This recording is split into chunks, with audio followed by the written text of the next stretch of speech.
नमस्कार, good morning, good evening दोस्तों। आज मैं एक ऐसे व्यक्ति के बारे में बताना चाहता हूं जो कि बाइबल में सबसे सकारात्मक व्यक्ति थे। यानी जो बाइबल का पूरा इतिहास है, इसमें कई सारी पुस्तकें हैं बाइबल में, उनमें सबसे जो सकारात्मक व्यक्ति नज़र आता है वो है कालेब। अंग्रेजी में केलेब कहते हैं, हिंदी में कालेब कहते हैं। तो कालेब की जो कहानी है वो मुख्य रूप से दो पुस्तकों में आती है। यानी बाइबल में छोटी छोटी पुस्तकें होती हैं, उन पुस्तकों में अध्याय होते हैं, उनमें अध्यायों में पद होते हैं। तो इनकी कहानी मुख्य रूप से गणना ग्रंथ में आती है, जो अंग्रेजी में नंबर्स है, और इनकी कहानी आती है जोशुआ, अंग्रेजी में जोशुआ बोलते हैं उस पुस्तक को, और हिंदी में योशुआ कहते हैं। तो योशुआ के पुस्तक में है, या ग्रंथ नाम दिया गया है वो पुस्तक। यानी तो जैसे बाइबल पुस्तक है, मतलब पूरा जो एक ग्रंथ है, अब इसको ग्रंथ भी कह सकते हैं, यानी जो पूरी पवित्र बाइबल है, तो इसमें छोटे छोटे ग्रंथ या पुस्तकें हैं, छोटी छोटी बुक्स जिसे कहते हैं। हर एक ग्रंथ में अध्याय हैं, हर एक अध्याय में पद हैं। तो ऐसे इसकी व्यवस्था की गई है इस पुस्तक की। तो आज मैं जिस इंसान के बारे में बात कर रहा हूँ वो हैं कालेब, जिन्हें कहा जा सकता है कि बाइबल के इतिहास में सबसे सकारात्मक व्यक्ति, जिनमें कोई नकारात्मकता नहीं थी। तो इनके जीवन से हम बहुत कुछ सीख सकते हैं। इसीलिए आज थोड़ा वीडियो बनाते वक्त भी मुझे ऊर्जा काफ़ी ज़्यादा महसूस हो रही है और उत्साह भी ज़्यादा है, क्योंकि ऐसे इंसान के बारे में जब हम बात करते हैं तो हम उन्हें कमज़ोरी से या बिना उत्साह के हम बात करें, ऐसा हो ही नहीं सकता है। तो इसलिए इससे पहले कि मैं इनके बारे में बात करूं, कुछ और बातें मैं बता दूं कि जब हम किसी भी ग्रंथ में किसी इंसान के बारे में पढ़ते हैं तो हमें भी सोचना चाहिए कि आज के ज़माने में हम उनसे क्या सीख सकते हैं, और आज के ज़माने में हम जो हमने सीखा है वो उन चीज़ों को हम आज के ज़माने में कैसे लागू कर सकते हैं। तो कुछ चीज़ों को हमें आज के ज़माने के हिसाब से बदल कर उसे लागू करना होगा। उसी समान उसे आज लागू करने का समय नहीं है। तब का ज़माना अलग था, तब इसमें जैसी बातें हैं, जैसे हमारे धर्म ग्रंथों का इतिहास का समय तो बहुत अलग था, तो उसमें कुछ बातें ऐसी हैं जो आज के ज़माने में नहीं हो सकती। जैसे बाइबल में भी बातें हैं कि मुजरिम को जैसे पत्थर फेंक कर मार देना चाहिए, तो वो बात इसमें आएगी, तो उसका अनुकरण तो हम नहीं कर सकते। तो जो बातें आज के ज़माने में, आज कल के डेमोक्रेटिक जो सिचुएशन है उसके अनुसार हम क्या कर सकते हैं कि हम अपने जीवन में इससे सीखें और अपने जीवन में इन चीज़ों को लागू करें। तो आज लोकतंत्र का ज़माना है, तो हर चीज़ में बातचीत से और कानून के विधि विधान से हमें चलना पड़ता है, और हम जो हमारा संविधान है देश का, उसके हिसाब से हमें चलना है। तो इसलिए कुछ चीज़ों को हमें आज के हिसाब से थोड़ा ढालना होगा, और हमें हमारे ऑफिस में, कार्यालय में, घर में हम कैसे इन चीज़ों से सीख कर कुछ चीज़ें अमल में ला सकते हैं। और दूसरी बात मैं पहले कहना चाहूँगा वीडियो को आगे बढ़ाने के पहले, कि हमें संकुचित मानसिकता नहीं रखनी चाहिए। तो जैसे कि मैं हिंदू हूँ, तो इसका अर्थ ये नहीं है कि मैं और धर्म ग्रंथों से अच्छी बात न सीखूँ। तो बार बार मैं अपने वीडियो में कहता हूँ कि अगर आप हर धर्म ग्रंथ से, और हर धर्म ग्रंथ ही क्या, हर ग्रंथ से, हर परिस्थिति से, हर इंसान से जब आप मिलें, तो अगर आप तुलसीदास जी का परम वाक्य लागू करेंगे तो आप ही फायदे में रहेंगे, आप लाभ में रहेंगे, जीवन में आप आगे बढ़ते रहेंगे।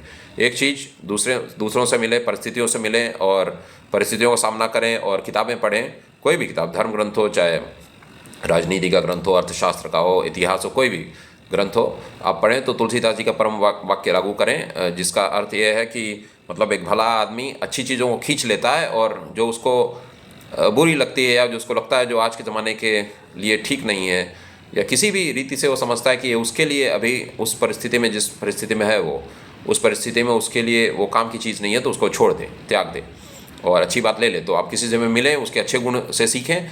जैसे बदमाश आदमी से भी जब आप मिलेंगे तो सीख सकते हैं, क्योंकि हो सकता है उसमें कोई बहादुरी का गुण हो, तो वो आप खींच लीजिए, वो अपने में लाइए। हो सकता है वो बहुत अच्छी तरह से अपने टीम को मेंटेन करता हो, बुरा हो, पर उससे हम क्या सीख सकते हैं? क्या वो अपनी टीम को अच्छी तरह से रखता है? तो वो गुण लेके हम बाकी उसका छोड़ दें, हम उसको अच्छे जगह में लगाएं, उसकी काबिलियत जो है उससे हम सीख के हम किसी से भी मिलें तो केवल उसके दोष न देखें, उससे उसके अच्छाई को देखें। जैसे कोई मान लीजिए बहुत बलिष्ठ है, गुंडा है, तो उसमें एक तो अच्छा गुण है कि उसने शरीर पर ध्यान दिया और उसने शरीर को मजबूत किया, तो हम उससे सीख कर हम अपने शरीर को मजबूत बनाएं। तो हर परिस्थिति में आप अच्छी बात सीखेंगे, आपका कल्याण ही कल्याण होता जाएगा, आप आगे ही आगे बढ़ते जाएंगे जीवन में, पीछे नहीं मुड़कर देखेंगे। तो इस बात से शुरू करके अब मैं आगे बढ़ता हूँ। तो थोड़ा बहुत मैं इसके लिए बैकग्राउंड या भूमिका बता देता हूँ, जो बैकग्राउंड इन्फॉर्मेशन है, पृष्ठभूमि जो है। तो मोसेस कुछ इजराइलियों को, वहाँ के जो कबीले थे उनमें से कुछ लोगों को चुनकर उन्हें एक कनान देश भेजते हैं। केनन है अंग्रेजी में, शायद इसमें कनान देश की टोह लेने के लिए भेजते हैं, यानी टोह लगाने के लिए भेजते हैं, यानी निरीक्षण करने के लिए। तो इसी में टोह लगाना शब्द दिया है, और पर जो हेडिंग है, जो शीर्षक है, कनान देश का निरीक्षण। तो उस देश का निरीक्षण करके आने के लिए बोलते हैं, और निरीक्षण करके आके उन्हें एक रिपोर्ट देने के लिए बोलते हैं कि आप बताइए कि जिस जगह आप जा रहे हैं उसकी परिस्थिति क्या है, उसका सिचुएशन क्या है, उसमें कैसे लोग रहते हैं, वहाँ की आबो हवा कैसी है, वहाँ अनाज कैसा उगता है। तो वो भेजते हैं उन इजराइलियों को उस प्रदेश में, ताकि वो खबर ला सकें उनको वापस, और फिर मोसेस ये निर्णय या मूसा निर्णय ले सकें कि क्या हमें जाकर उस ज़मीन पर कब्जा करना है कि नहीं। तो यही मकसद था। तो उन्होंने कुछ लोगों को चुना, उन्हें टोह लगाने के लिए भेजा, और जब निरीक्षण करके आए वे फिर खबर लेकर आए। तो अब क्या खबर लाए पढ़ते हैं, फिर देखते हैं कि कालेब क्यों सकारात्मक है और बाकी जो कुछ लोग थे क्यों नकारात्मक थे। तो पहले हम जो खबर लेकर आई गई है उसको ज़रा पढ़ लें। टोह लगाने वालों का वृत्तांत। 40 दिन बाद वे उस देश की टोह लगाकर लौटे, निरीक्षण करके आ गए उस प्रदेश को। वे पारान की मरुभूमि के कादेश नामक स्थान पर मूसा, हारून और इज़राइल के सारे समुदाय के पास आए। उन्होंने उनके और सारे समुदाय के सामने अपना विवरण प्रस्तुत किया और उन्हें उस देश के फल दिखाए। उन्होंने मूसा से कहा, हम उस देश में गए जहां आपने हमें भेजा था। वहां दूध और मधु की नदियां बहती हैं। ये रहे वहां के फल। वहां के निवासी बलवान हैं, उनके नगर सुरक्षित और बहुत बड़े हैं। हमने वहां अनाक के वंशजों को भी देखा है। नेगेब प्रदेश में अमालेकी रहते हैं। पहाड़ी प्रदेश में हित्ती, यबूसी और अमोरी, समुद्र के किनारे और यर्दन नदी के तट पर कनानी निवास करते हैं। तो ये कुछ अच्छी बातें भी वहाँ से खबर लेकर आए हैं कि कुछ उस ज़मीन में अच्छी बातें भी थी और कुछ इनके खिलाफ भी जाती थी, यानी वहाँ के लोग बलवान हैं तो वो लोग मार के भगा देंगे इनको जब वे जाएंगे वहाँ। तो ये लोग डर भी रहे हैं, मतलब डर भी है क्योंकि कुछ परिस्थितियाँ ऐसी हैं जिसमें कठिनाइयों का सामना करना पड़ेगा। और वहाँ की ज़मीन बहुत अच्छी है, जैसा कि लिखा है दूध और शहद की नदियाँ बहती हैं वहाँ। तो दूध और मधु की नदियाँ बहती हैं और फल भी वहाँ के बड़े बड़े थे। यानी जब वे वहाँ से फल लेकर आए तो दो लोग कंधों पे एक लकड़ी को लेके उसमें अंगूर का एक बड़ा सा गुच्छा लटका कर आए। मतलब इतना बड़ा था कि दो लोगों को कंधे पर लाना पड़ा, एक आदमी के बस की बात नहीं थी। जैसे यहाँ की पढ़ ही लूँ मैं। वे एशकोल घाटी तक पहुँच गए। वहाँ उन्होंने फल लगी अंगूर की एक बेल काटी। उनमें दो व्यक्ति उसे एक डंडे पर लटका लाए। मतलब इतना बड़ा अंगूर का गुच्छा था कि उन्हें कंधे पर लेकर आना पड़ा। तो जब कालेब ने ये बात सुनी तो उन्होंने फिर ये बात उन्हें बताई। क्या बताइए, देखिए। कालेब ने मूसा के विरुद्ध भुनभुनाने वाले लोगों को शांत किया और कहा, हम वहाँ चलें और उस देश को अपनी अधिकार में कर लें। हम उसे जीतने में समर्थ हैं। ये देखिए इनकी सकारात्मक सोच। ये देख रहे हैं कि हमें क्या काबिलियत है उस देश को जीतने की। किंतु जो व्यक्ति कालेब के साथ गए थे वे बोले, हम उन लोगों का सामना नहीं कर सकते क्योंकि वे हमसे बलवान हैं।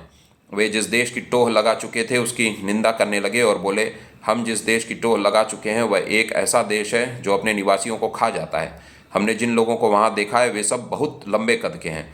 हमने वहाँ भीमकाय लोगों को भी देखा। अनाकी भीमकाय लोगों के वंशज हैं। उनकी तुलना में हम अपने को टिड्डियाँ समझते थे और वे भी हमें यही समझते थे। यानी अपने आप में उनको विश्वास नहीं था तो दूसरों को कैसे विश्वास होगा। हमें अपने आप पर विश्वास भरोसा नहीं है तो दूसरे लोग कैसे भरोसा करेंगे। हालांकि ये है कि दूसरे लोग जब आपको बढ़ावा देंगे, पर ऐसे लोग बहुत कम हैं जो आपको बढ़ावा देंगे, आपको आगे बढ़ने के लिए प्रोत्साहित करेंगे। ऑफिसों में और कई जगह मेरा अनुभव रहा है कुछ पिछली कंपनियों में, जहाँ की अगर आप कोई समझ गया कि आप में थोड़ी आत्मविश्वास की कमी है तो और पीछे खींचने की आपको कोशिश करेंगे। वो कोशिश नहीं करेंगे कि आपको बताएं कि आप क्या कर सकते हैं कि आपका आत्मविश्वास बढ़े। इस पर मैं एक वीडियो बनाऊंगा कि एक मैनेजर एक टीम लीड को कैसा व्यवहार करना चाहिए अपने टीम मेंबर से, कि वे उन्हें सदैव उत्साहित करते रहें, उन्हें हतोत्साहित न करें, उनके खिलाफ बुरे शब्द का प्रयोग न करें। तो मैं कुछ अनुभवों के आधार पर एक वीडियो बनाऊंगा जिससे कि अगर आप टीम लीड हैं तो आप समझें कि अपने टीम से कैसे बात करनी चाहिए, टीम मेंबर से। और अगर आप टीम मेंबर ही हैं तो जब आप टीम लीड बनेंगे तो ध्यान रखिए कि अपने टीम मेंबरों को कैसे उत्साहित किया जाए। तो हमने क्या बढ़िया बातें सीखी हैं, इससे इसका थोड़ा विश्लेषण हम करेंगे अंत में। अब देखते हैं कि उनकी क्या प्रतिक्रिया थी, जो नकारात्मक थे और जो सकारात्मक थे। सारा समुदाय ये बातें सुनकर जोर से चिल्लाने लगा और रात भर विलाप करता रहा। सभी इजरायली मूसा और हारून के विरुद्ध भुनभुनाने लगे। ये लोग मिस्र देश से बाहर आए थे क्योंकि वहाँ उनको परेशानियाँ झेलनी होती थी, तो परेशानियों को झेल के यहाँ आए थे। अब इनके पास मौका था कि एक जो मेरे ख्याल से प्रतिज्ञात जो स्थान था उसे कहते हैं प्रॉमिस्ड लैंड, तो उस जगह पे उन्हें जाना था। पर अब क्योंकि अब कठिनाइयों का इनको सामना करना पड़ेगा, इनको पता लग गया कि वहाँ बलवान लोग हैं, इनसे शक्तिशाली लोग हैं, उस ज़मीन पर कब्जा करना कठिन काम है।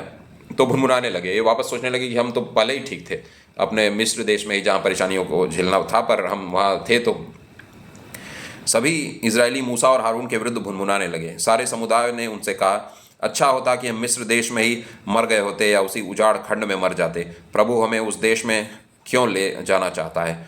इसीलिए कि हम तलवार के घाट उतार दिए जाएं और हमारी स्त्रियों और बच्चे शत्रुओं द्वारा लूट लिए जाएं। फिर इसमें और कुछ बातें हैं एक्स्ट्रा, तो उनके थोड़ा उनसे आगे बढ़ के और आगे बढ़ते हैं कि केलेब ने क्या किया। नून के पुत्र योशुआ और यफुन्ने के पुत्र कालेब, तो कालेब की बात सुनिए। कालेब ने, जो देश की टोह लेने वालों में थे, अपने वस्त्र फाड़कर इजरायलियों के सारे समुदाय से कहा, वह देश एक अनुपम देश है जिसके निरीक्षण के लिए हम गए थे। यदि हम पर प्रभु की कृपा हुई तो वह हमें उस देश में बसा देगा। सचमुच वह एक ऐसा देश है जहाँ दूध और मधु की नदियाँ बहती हैं। परंतु तुम प्रभु के विरुद्ध विद्रोह मत करो, उस देश के रहने वालों से मत डरो, क्योंकि हम उन्हें समाप्त कर देंगे। उनका कोई संरक्षक नहीं रहा। प्रभु हमारे साथ है, इसलिए उनसे डरने का कोई सवाल नहीं उठता। इस पर सारा समुदाय उन्हें पत्थर से मार डालने का उपक्रम करने लगा। अब देखिए, जो सकारात्मक आदमी थे कालेब, तो वो सोचने लगे कि वो उन्हें बढ़ावा दे रहे हैं, प्रोत्साहित कर रहे हैं, पर नकारात्मक लोग अपनी नकारात्मक सोच नहीं बदल रहे हैं। तो मैं कुछ क्षणों में आता हूँ इस पद पर और हम इसकी चर्चा जारी रखेंगे। तो अब देखते हैं कि फिर कुछ मैं और पद छोड़ रहा हूँ और अब मैं ये बताता हूँ कि फिर प्रभु ने, ईश्वर ने क्या कहा उन नकारात्मक लोगों से और सकारात्मक लोगों से। इस पर प्रभु ने कहा, मैं तुम्हारी प्रार्थना स्वीकार कर उन्हें क्षमा करता हूँ। मेरे अस्तित्व की शपथ, समस्त पृथ्वी में व्याप्त प्रभु की महिमा की शपथ, जिन लोगों ने मेरी महिमा और मिस्र तथा मरुभूमि में मेरे चमत्कार देखे हैं, किंतु जिन्होंने मेरी अवज्ञा करते हुए, यानी वही नकारात्मक लोग, जिन्होंने मेरी अवज्ञा करते हुए 10 बार मेरी परीक्षा ली है, उनमें एक भी उस देश के दर्शन नहीं करेंगे जिसे मैंने शपथ खाकर उनके पूर्वजों को देने की प्रतिज्ञा की है। जिन्होंने मेरी निंदा की है, उनमें एक भी उस देश के दर्शन नहीं करेगा। मेरे सेवक कालेब का मनोभाव उनसे भिन्न था। मेरे सेवक कालेब का मनोभाव उनसे, आत्मा भी शब्द आया है उसमें, मेरे सेवक कालेब का मनोभाव उनसे भिन्न था। वह मेरा सच्चा अनुयायी बना रहा। मैं उसे वह देश पहुंचा दूंगा जहां वह गया है, और उसके वंशजों को वह देश विरासत के रूप में मिलेगा। तो अब आइए, अब हम दूसरे अध्याय में जाते हैं। गणना ग्रंथ में इतना ही है कालेब के बारे में। उनका मनोभाव या आत्मा भी शब्द इस्तेमाल होगा, उनकी आत्मा अलग थी, यानी उनका रवैया अलग था। अब योशुआ ग्रंथ में आते हैं, मेरे ख्याल से अध्याय 16 या अध्याय 14 में उनका विवरण है।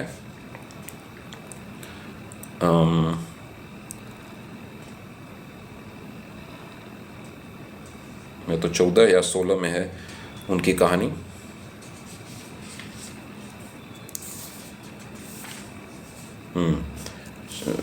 कनान देश का जब विभाजन होता है, तो अब कितने साल बीते, जैसा कि ईश्वर ने उन्हें कहा कि नकारात्मक लोग नहीं पहुंच पाएंगे, कालेब पहुंचेंगे।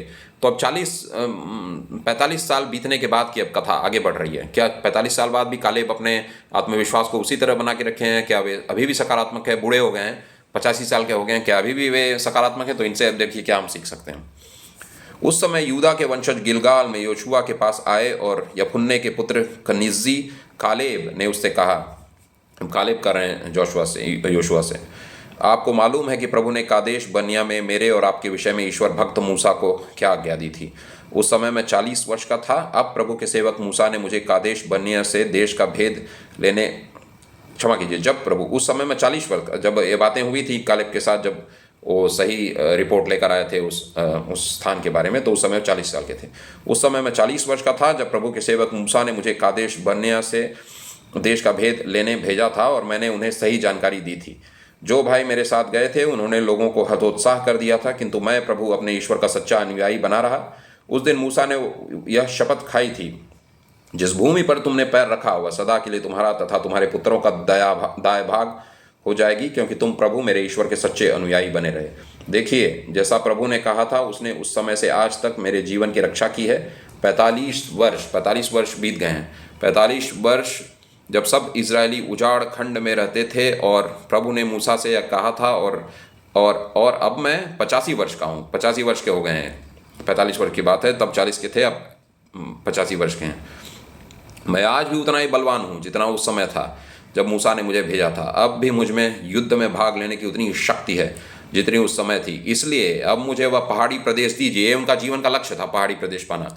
इसलिए आपको जीवन में एक लक्ष्य भी होना चाहिए। इसलिए अब मुझे वह पहाड़ी प्रदेश दीजिए जिसके विषय में प्रभु ने उस समय प्रतिज्ञा की। उस दिन आपने स्वयं भी सुना था कि वहाँ अनाकी लोग रहते हैं और वहाँ बड़े सुदृढ़ नगर हैं। संभव है प्रभु मेरा साथ दे और मैं प्रभु की प्रतिज्ञा के अनुसार उन्हें भगा सकूँ।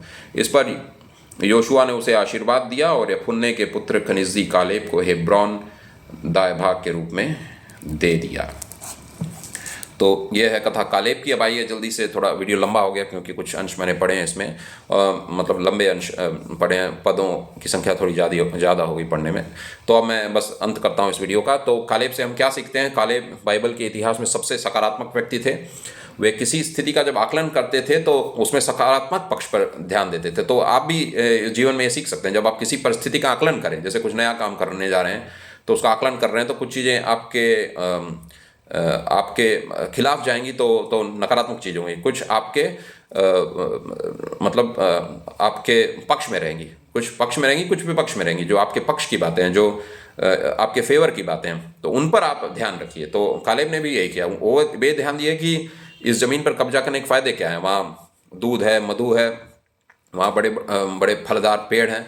तो जो हमें जो लाभ होगा उस ज़मीन पर कब्जा करने से, उस पर नज़र डालिए, और जो कठिनाइयों का सामना करना पड़ेगा उन पर नज़र मत डालिए। अपने आप में विश्वास रखिए कि उन कठिनाइयों का सामना आप कर पाएंगे। तो एक चीज़ ये। दूसरी चीज़, खुद पर विश्वास रखें ताकि दूसरे आप पर विश्वास करें। तो वो जो नकारात्मक लोग थे, जो टोल लगाने गए थे या निरीक्षण करने गए थे उस स्थान का, तो नकारात्मक लोग अपने को कमज़ोर समझ रहे थे, अपने में आत्मविश्वास उनका कम था। तो दूसरे लोग जो वहाँ के बलवान और बलिष्ठ लोग थे, वो लोग इनको वैसा ही देख रहे थे कि अपने को आप कमज़ोर मानेंगे तो दूसरे लोग जब आपकी ओर देखेंगे, जब आपकी चाल ढाल देखेंगे, तो वे समझ जाएंगे कि आप अपने कमज़ोर मानते हैं, आत्मविश्वास की कमी है, तो वो भी आपके साथ वैसा ही व्यवहार करेंगे। तो इसलिए अपने आप में कभी भरोसा मत छोड़िए, हमेशा भरोसा बनाए रखिए, क्योंकि ईश्वर का अंश सभी के अंदर है। और जीवन भर सकारात्मक दृष्टिकोण बनाए रखें। ये नहीं कि जब तक जवानी है तब तक हम सकारात्मक रहें और जो बुढ़ापा आए आते हैं नकारात्मक सारा काम छोड़ छाड़ के बस पुरानी बातों का रोना या तो पुरानी ज़िंदगी में ही जीना। जीवन कर्म के लिए बना है, कर्म करते रहिए सतत। रिटायरमेंट के बारे में मत सोचिए। रिटायरमेंट एक बहुत ही बुरा कॉन्सेप्ट, या कह सकते हैं एक तरह का जो प्रणाली है वो गलत है। सिस्टम जो है ये मेरे ख्याल से बिस्मार्क ने पहली बार इसके बारे में विचार किया था, जो जर्मनी के थे। इस पर आप खुद रिसर्च कर सकते हैं या कुछ शोध कर सकते हैं, उससे पता लगाइए कि रिटायरमेंट कहाँ से आया। क्योंकि महाभारत में हम देखते हैं भीष्म पितामह युद्ध करते रहते हैं, द्रोणाचार्य युद्ध करते रहते हैं, उतने बुढ़ापे में भी। तो रिटायरमेंट ठीक बात नहीं है। और हो सकता है कुछ लोग कहें कि जो 4 आश्रम बने हैं तो उसमें आखिरी आश्रम तो वो जंगल में जाने का है, या मतलब जंगल में जाकर फिर संन्यास ले लेने का है। पर एक बात ध्यान दीजिए, गीता में इसका उल्लेख नहीं है। आश्रमों का उल्लेख गीता में नहीं है। आश्रमों का उल्लेख मेरे ख्याल से वेदों में भी नहीं है। तो हो सकता है बाद में आए हो। यही बात तिलक महाराज भी कहते हैं अपने गीता रहस्य में। तो कभी मैं गीता रहस्य पर वीडियो बनाऊंगा तो हम चर्चा करेंगे। जो 4 आश्रम हैं, क्या ये वेदों में है, क्या ये गीता में है? महाभारत में तो कई जगह है आश्रमों का उल्लेख है। तो देखना पड़ेगा कि हम जब मैं वीडियो बनाऊंगा तो मैं और थोड़ा शोध करूंगा और मैं इस पर और चर्चा करूंगा। तो जीवन भर सकारात्मक दृष्टिकोण बनाए रखें, जीवन भर प्रयत्न और कर्म करते रहें आगे बढ़ने के लिए। अपने जीवन का इसीलिए लक्ष्य बनाइए, एक जीवन का लक्ष्य होना चाहिए कि जब तक हम सांस लेंगे तब तक हम उस लक्ष्य की ओर बढ़ते रहें, और ऐसा लक्ष्य हो कि जो बढ़ता जाए। यानी आप चाहते हैं कि जीवन के अंत में मैं 10 कंपनियों का मालिक होऊंगा, तो ऐसा अगर लक्ष्य रखेंगे तो अगर मान लीजिए जीवन आपका चल गया, तब तक 10 कंपनियां आपने पा ली, तब क्या, तब आप उस नंबर को बढ़ा दीजिए। यानी नंबर कुछ ना कुछ संख्या जुड़ी होनी चाहिए लक्ष्य से, जिसको हम थोड़ा और तान कर खींच कर उसको लंबा करें, यानी एक्सटेंड कर दें या स्ट्रेच कर दें, एक्सपैंड कर दें, जैसे अंग्रेजी में कहते हैं, विस्तृत कर दें। इसलिए रिटायरमेंट के बारे में मत सोचिए, सेवानिवृत्ति के बारे में मत सोचिए, वो एक गलत कॉन्सेप्ट है।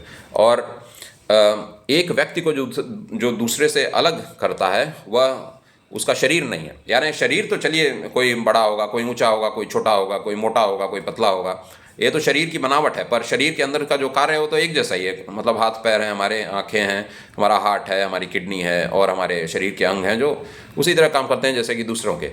तो एक आदमी और दूसरे आदमी में फ़र्क करने का जो मुख्य चीज़ है, और जो ईश्वर भी वही देखते हैं, वो हमारी अंतर का जो रवैया है, जो हमारा दृष्टिकोण है, जो हमारा सोचने का तरीका है, सकारात्मक सोच। तो हमेशा याद रखिए, अगर आप दुनिया में आगे बढ़ना चाहते हैं तो अपने रवैये पर काम कीजिए कि आपके हृदय में क्या है, आपके मस्तिष्क में क्या है, यही चीज़ें आपको आगे बढ़ाएंगी, शरीर की बनावट नहीं। शरीर का रूप, शरीर का रंग, शरीर का कद, ये सब कोई मायने नहीं रखता। शरीर की उम्र, ये भी मूर्खता की बात है। कोई बोले इसकी उम्र हो गई तभी, अब ये क्या करेगा, यह मूर्खता की बात है। आत्मा की कोई उम्र नहीं होती, आत्मा सतत है, मतलब सनातन है, हमेशा चैतन्य रहती है और हमेशा जीवित रहती है। तो शरीर तो अपना रूप बदलता रहता है, रूप रंग बदलता है, उसमें शक्ति की हो सकता है थोड़ी बहुत कमी बेसी होती रहे, पर कालेब ने 85 वर्ष तक अपनी शक्ति को भी बरकरार रखा। तो आपकी आत्मा शक्तिशाली होगी तो शरीर में भी उसका असर रहेगा। तो इन बातों के साथ मैं वीडियो ख़त्म करता हूँ। आखिर में बस मैं एक बार दोहरा देता हूँ। तो क्षमा कीजिए, कालेब बाइबल के इतिहास में सबसे सकारात्मक व्यक्ति थे। वे किसी स्थिति का आकलन करते समय सकारात्मक पक्ष पर ही ध्यान देते थे।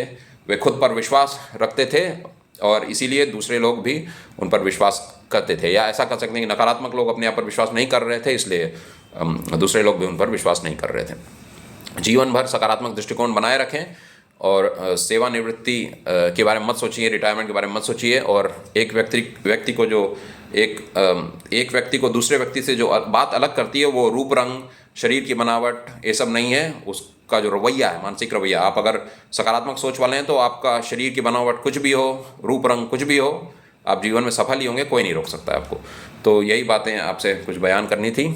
आज मैं बड़े उत्साह से वीडियो बनाया क्योंकि कालेब मेरे एक बहुत ही प्रिय पात्रों में से एक हैं बाइबल के। तो जैसा मैंने शुरुआत में कहा, धर्म आपका जो भी हो, यानी जैसे मैं हिंदू हूँ तो इसका अर्थ नहीं है कि मैं दूसरे धर्म ग्रंथों से फ़ायदा न लूँ। हमेशा तुलसीदास जी की बात याद रखिए कि जड़ चेतन गुण दोष में विश्व की न करतार, संत हंस गुण गहि पय परिहरि वारि विकार। यानी भला आदमी जब किसी से संसार की किसी भी वस्तु से जब उसका सामना होता है तो उसमें से अच्छी बात खींच लेता है, बुरी चीज़ या जो चीज़ उसके काम की नहीं है उसको त्याग देता है। आशा है आपको ये वीडियो पसंद आया होगा। धन्यवाद।